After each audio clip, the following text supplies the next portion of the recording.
অসম গ্ৰাম্য ঔষধ ব্যৱসায় সন্থাৰ যোৰহাট জিলা সমিতিয়ে আজি হাতীগড় মৌজাৰ 112 নং যিকোনো প্ৰাথমিক বিদ্যালয়ত বৃক্ষৰোপণ কাৰ্যসূচী হাতত লৈছে।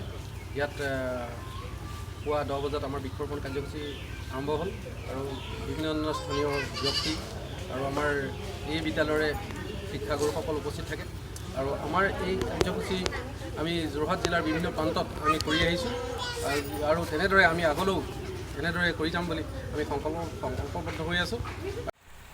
5 জুন তাৰিখ বিশ্ব পৰিৱেশ দিৱসত যি সহায় সহযোগিতা আগবঢ়ালে তেখেতসকললৈ আমাৰ বিদ্যালয়ৰ তৰফৰ পৰা অশেষ ধন্যবাদ জ্ঞাপন কৰিলোঁ আৰু তেখেতসকলে আমাৰ বিদ্যালয়খনত যিকেইটা মূল্যৱান পুলি দি নিজে আহি বৃক্ষৰোপণ কৰিলেহি সেই ক্ষেত্ৰত তেখেতসকললৈ আমি অশেষ ধন্যবাদ জ্ঞাপন কৰিলোঁ আৰু সেই গছপুলিকেইটা আমি সন্তান যেনেধৰণে ডাঙৰ দীঘল কৰোঁতে যিখিনি যত্ন ল'ব লাগে ঠিক তেনেধৰণে আমি সেই পুলিকেইটা ডাঙৰ দীঘল কৰাত আমি যত্ন ল'ম বুলি তেখেতসকলৰ ওচৰত প্ৰতিশ্ৰুতি দিছোঁ আৰু ভৱিষ্যতেও তেখেতসকলে আহি যাতে আমাৰ বিদ্যালয়খনত এয়াই নহয় স্বাস্থ্যৰ শিতানতো আমি জানিব পাৰিছোঁ তেখেতসকলৰ বহুখিনি কাৰ্যকলাপ কৰি গৈছে।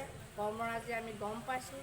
সেই কৰ্মৰাজিৰ ভিত্তিত এই বিদ্যালয়সকলৰ ক্ষেত্ৰত ভৱিষ্যতে আহি আমাৰ শিশুসকলক কিছু উপদেশ আৰু শিশুসকলৰ স্বাস্থ্যৰ শিতানত কিছু মূল্যৱান বাণী যদি আমাৰ শিশুসকলক তেখেতসকলে অৱগত কৰে তেতিয়া আমি অশেষ ধন্যবাদ আমি অনুৰোধ জনাইছোঁ। শেষত তেখেতসকলৰ এই কৰ্মৰাজিক আমি আপ্লুত হৈ তেখেতসকলৰ সমূহ কৰ্মকৰ্তা লৈ আমাৰ বিদ্যালয়ৰ তৰফৰ পৰা অশেষ ধন্যবাদ জ্ঞাপন কৰি মই মোৰ চমু ক'বলগীয়া দুআষাৰ ইমানতে সামৰিছোঁ।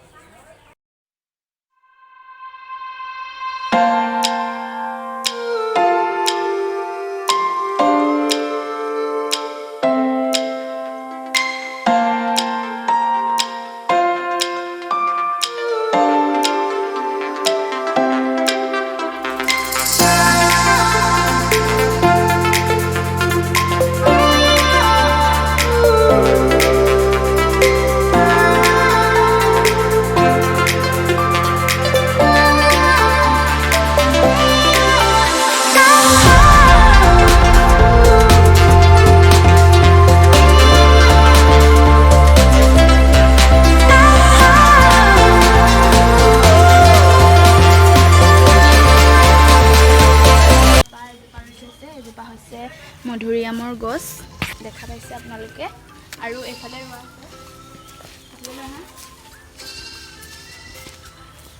এইজোপা ধুনীয়াকৈ বেৰা দি দিছে যাতে গৰু ছাগলীয়ে খাব নোৱাৰে। এইজোপা হৈছে আমলখিৰ গছ আৰু